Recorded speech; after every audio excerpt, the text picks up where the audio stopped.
हम अपना पाठ तीसरा जम्मू कश्मीर में हिंदी पढ़ने जा रहे हैं। भारत के उत्तर में स्थित जम्मू कश्मीर मूलतः अहिंदीतर प्रदेश है। अहिंदीतर यहाँ हिंदी का प्रयोग कम होता है। अहिंदीतर प्रदेश से हमारा अभिप्राय ऐसे क्षेत्र से है यहाँ हिंदी मातृभाषा के रूप में ना बोलकर अन्य भाषा के रूप में प्रयोग लाई जाती है। जम्मू कश्मीर राज्य के 3 मुख्य क्षेत्र हैं, जम्मू कश्मीर तथा लद्दाख। डोगरी जम्मू क्षेत्र की प्रमुख भाषा है। कश्मीर घाटी में कश्मीरी तथा लद्दाख में लद्दाखी प्रमुख रूप से व्यवहार में लाई जाती है। इन भाषाओं के अतिरिक्त राज्य में कई बोलियां भी बोली जाती हैं। जम्मू कश्मीर में हिंदी बोलने वालों की संख्या पर्याप्त है। पर्याप्त अधिक मात्रा में पढ़े लिखे लोग, यहाँ अधिक मात्रा में शिक्षित पढ़े लिखे जनसंख्या का बहुत बड़ा भाग हिंदी के व्यावहारिक तथा साहित्यिक रूपों से परिचित है।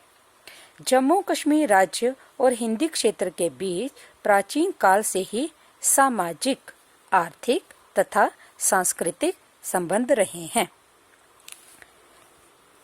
जम्मू कश्मीर देश विदेश के तीर्थ यात्रियों के लिए आकर्षण का केंद्र रहा है। इनमें से मुख्य आकर्षण अमरनाथ जी की पवित्र गुफा तथा वैष्णो देवी की यात्राएं हैं। जो यात्री यहाँ आते हैं उनमें हिंदी भाषी क्षेत्रों के यात्री भी होते हैं।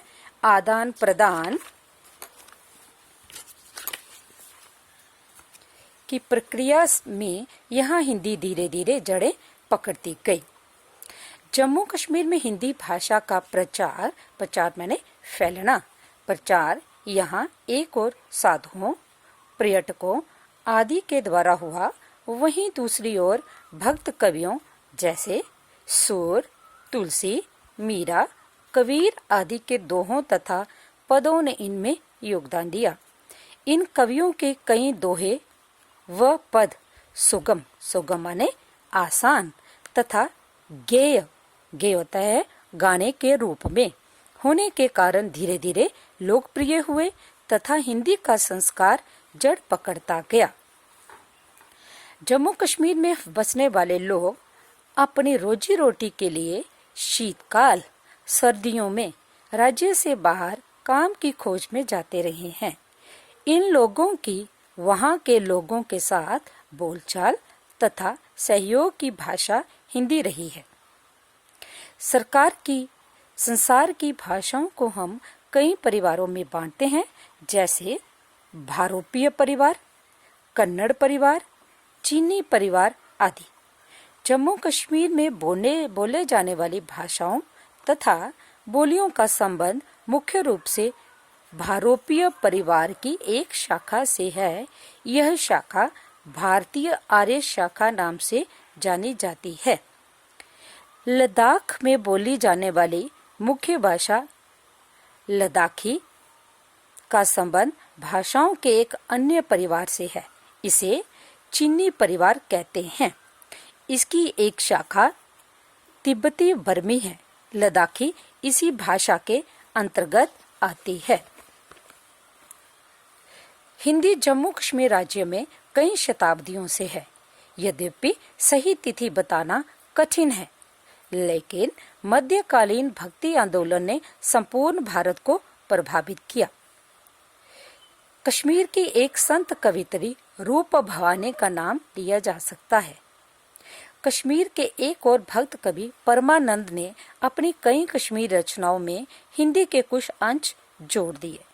उनकी भाषा में ब्रज, खड़ी बोली, पंजाबी तथा कश्मीरी का विचित्र अनोखा मिश्रण मेल है। यह बाखा नाम से जानी जाती है। 18वीं शती में लक्ष्मण जू बुलबुल ने कुछ कविताएं लिखी, जिनमें हिंदी, कश्मीरी तथा दोनों भाषाओं का योग है। इधर जम्मू के दत्तू नाम से ही चर्चित हुए। इनका समय 18वीं शताब्दी था। ये जम्मू के प्रथम हिंदी कवि माने जाते हैं। वीर विलास तथा ब्रजराज पंचाशिका इनके द्वारा रचित प्रबंध ग्रंथ हैं। वीर विलास नामक ग्रंथ का आधार संस्कृत भाषा में लिखित महाभारत काव्य है। महाभारत में एक विशेष पर्व का वर्णन है जिसे द्रोण पर्व कहते हैं। 19वीं शताब्दी में कश्मीर के लालजी जाडू ने हिंदी से परिपूर्ण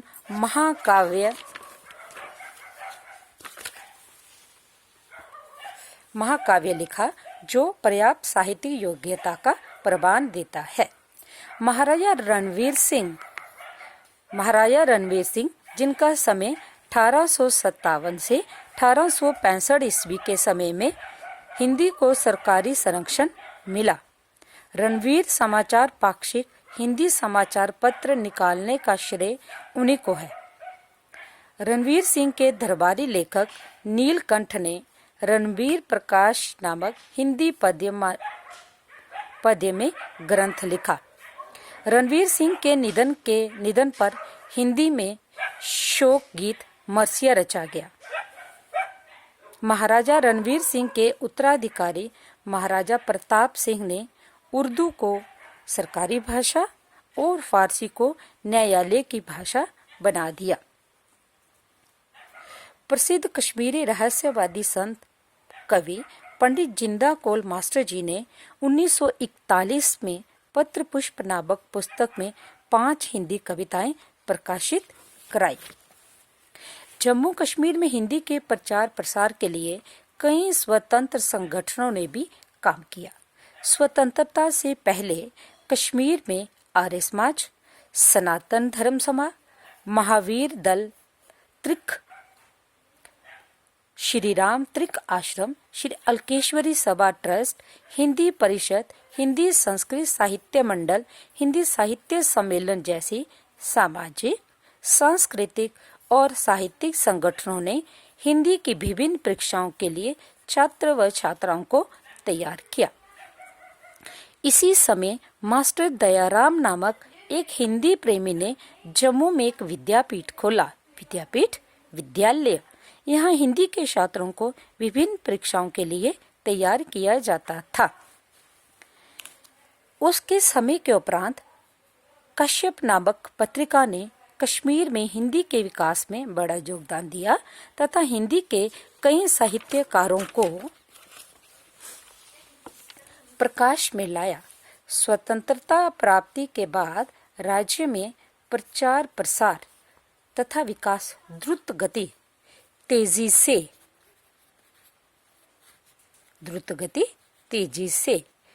से होने लगा। भारतीय संविधान के अनुसार हिंदी हमारी राजकीय भाषा है, राज करने वाली तथा इसे सरकारी संरक्षण प्राप्त हुआ है। अपनी लोकप्रियता के कारण ये हमारी राष्ट्रभाषा बन गई। ये सही है कि जम्मू कश्मीर की सरकारी भाषा उर्दू है, फिर भी स्कूलों के पाठ्यक्रम में हिंदी एक विषय के रूप में पढ़ाई जाती है। राज्य के विद्यालयों में हिंदी पढ़ाने की व्यवस्था है। महाविद्यालयों में भी हिंदी पढ़ाई जाती है। कई महाविद्यालयों में पत्रिकाएं निकाली जाती है।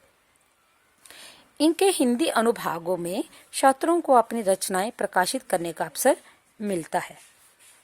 जम्मू कश्मीर में स्थापित केंद्रीय कार्यालयों ने भी यह हिंदी को लोकप्रिय बनाने में सहायता दी है। जो केंद्रीय कार्यालय हैं उनमें अधिकतर कार्य जो है वो हिंदी में होता है। इसने भी हमारे जम्मू कश्मीर में बड़ी सहायता दी। पिछले कुछ वर्षों से जम्मू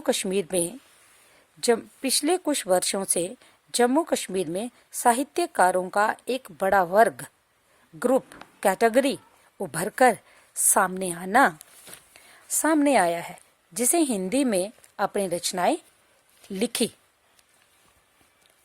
इस लेखन के फलस्वरूप माने बाद में हिंदी कविता, कहानी, उपन्यास, आलोचना, नाटक जैसी विधाएं उभरकर सामने आए हैं। ये साहित्यकार आधुनिक संवेदना से प्रभावित हैं तथा इनका लेखन कार्य जारी है। यहाँ ये कहना असंगत माने गलत।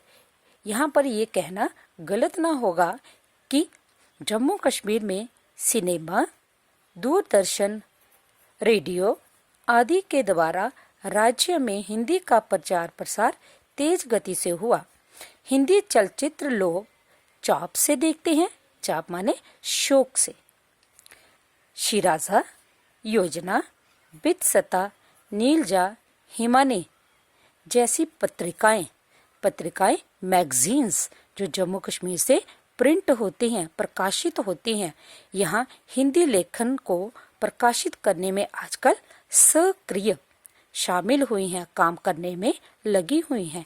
कश्मीर टाइम्स, जम्मू समाचार, इवनिंग न्यूज आदि हिंदी में समाचार पत्र छपते हैं। कुल मिलाकर जम्मू कश्मीर में हिंदी का भविष्य उज्जवल है।